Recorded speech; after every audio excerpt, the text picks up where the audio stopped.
Hey everyone, welcome. Today we're going to dive into something pretty amazing, the journey of how we tell stories. I mean, think about it. We've gone from a simple stage, with a live audience right there in the room, to a massive blockbuster that you can stream on the phone in your pocket. It's an incredible leap. So the big question is, how on earth did we get here? Yeah, this is really the heart of it, isn't it? How did we make that enormous jump from a story told live on a physical stage to one we can just stream on a tiny little screen? I mean, everything changed along the way. The tech, the audience, even how we think about what a story is. It's been a total transformation. So just to give you a sense of scale here, back in the day, a play might be seen by, a few hundred people a night? And that's it. Its reach was literally limited by the walls of the theater. But now, a film like RRR or Bahubali, well, that can be watched by hundreds of millions of people all over the world, pretty much at the same time. That shift, that explosion in scale, that's the key to everything we're talking about today. All right, so let's start at the beginning. The first massive revolutionary leap, moving from the live stage to the silver screen. Okay, so what's the real difference here? Well, a stage play is live, right? There's this electric connection you can feel between the actors and the audience. Every single show is totally unique, a one-time thing. Even if someone messes up a line, that's part of the experience. But film? That's recorded. It can be edited, perfected, and then shown exactly the same way a million times over, anywhere in the world. So here's the trade-off. Film gave up that live, in-the-moment magic for something else. The incredible power to be permanent and reach absolutely everyone. And this didn't just happen overnight. It was a step-by-step process of brilliant inventions. First, in 1887, you get the first movie camera. Boom, it can take 10 photos a second. Suddenly, we can capture motion. Less than 10 years later, people in Mumbai see a public film screening for the very first time, and you can imagine how mind-blowing that was. Then the art form starts to take root locally. By 1921, we have Bhishma Pratigna, the first Telugu silent movie. But the real game changer? That was in 1931 with Bhakta Prahalada. It was the first Telugu talkie.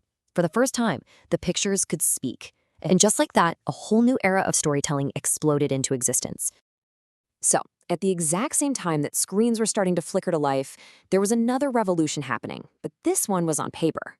Let's talk about the power of Trint, a force that would, quite literally write history. Can you even imagine? Before printing, if you wanted a copy of a book, someone had to write it out by hand. It was an unbelievably slow process. Then, in the 15th century, Gutenberg invents the printing press, and it's like the world's first copy-paste. Suddenly, for the very first time, you could mass-produce ideas. You could spread knowledge on a scale nobody thought possible. Now, fast forward to today, and we have high-speed printing that makes information colorful, cheap, and available to pretty much everyone. It's the same idea, just supercharged. And this is where we get the newspaper. The idea is actually ancient. The world's first was the Peking Gazette in China, way back in the year 618. But the modern newspaper really got going much later. For India, that journey started in 1780 in Calcutta with the Bengal Gazette. And then we see the first newspaper in Telugu, the Krishna Petrika, which became such an important voice for the community. And here's the thing to remember. These weren't just about reporting what happened yesterday. No, they were about shaping ideas. They were powerful.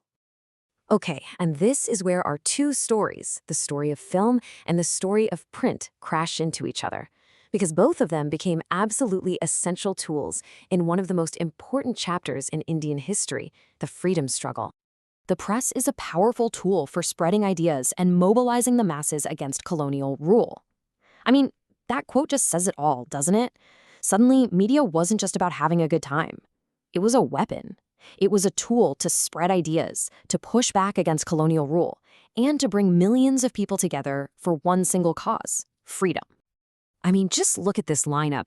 These aren't just editors, these are revolutionary leaders. You've got Bal Gangadhar Tilak with Kesari, Mahatma Gandhi with Young India. These newspapers were basically the social media of their time. They were how messages of resistance and unity got out to everyone, from the big cities to the smallest villages. They were absolutely crucial in building that feeling of a unified nation. And believe me, the movies were not sitting on the sidelines. Early films were tackling some seriously explosive social issues. You had Malapilla in 1938 fighting against untouchability. Then Raihubida, which was so powerful in showing the struggles of peasants that the British actually banned it.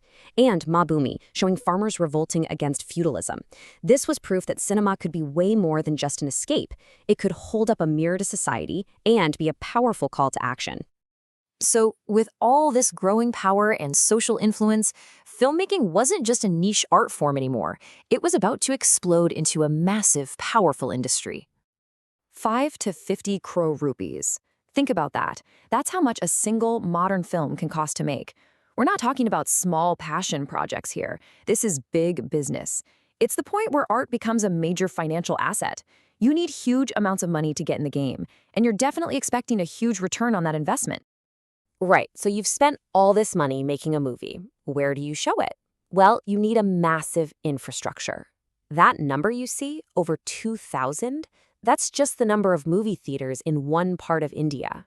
It's this giant network that employs thousands and thousands of people, all designed to do one thing: get these stories in front of a paying audience. This is the engine that drives the whole industry. Now, an industry this huge needs a home base, a central hub. For a long, long time, the heart of Telugu cinema was actually in Madras, what we now call Chennai. But then, in the 1950s, things started to shift. The first big step was Sarathi Studios opening in Hyderabad in '56. But the real turning point, the thing that made the move unstoppable, was when the legend himself, Akkinane Nageswara Rao, founded Annapurna Studios in Hyderabad in '76. By the 1990s, the transition was done. Hyderabad was officially the new capital of Tollywood. Which brings us all the way back to today. Right back to where we started. We're now in a world completely dominated by digital media, where, you guessed it, all the rules have changed yet again. So, what is the actual difference between reading a newspaper and just getting the news on your phone? It's pretty stark when you break it down. Think about it. A newspaper is static. It's printed once a day, it's literally yesterday's news. But a news app on your phone, it's alive. It's available 24/7, it's updating in real time, and it's not just words and pictures, it's video, it's audio, you can interact with it. We've gone from something that was reader-friendly to something that is completely viewer-friendly and interactive. It's a total, fundamental shift in how we get our information. And this digital world has also cooked up a totally new recipe for a blockbuster movie. There's a clear formula now. First, you need that pan-Indian appeal. You're not just making a movie for one region, you're making it for all of India, like Bahubali or RRR. Second, the visuals have to be absolutely amazing, powered by next-level VFX that create worlds you can't even imagine. Third, you gotta think global. We're seeing Indian films win international awards, even an Oscar. And finally, the budgets are just mind-blowing. Films like Kalki 2 898 AD are the most expensive ever made in the country. This isn't just filmmaking anymore, it's storytelling on a truly epic global scale. So there you have it. We've gone from the stage to the screen, and now to the smartphone in your hand. Every single one of those leaps in technology completely changed how we tell stories. And it really makes you wonder, right? With things like AI and virtual reality just around the corner, what's next? What's going to be the next great storytelling tool that changes the world all over again?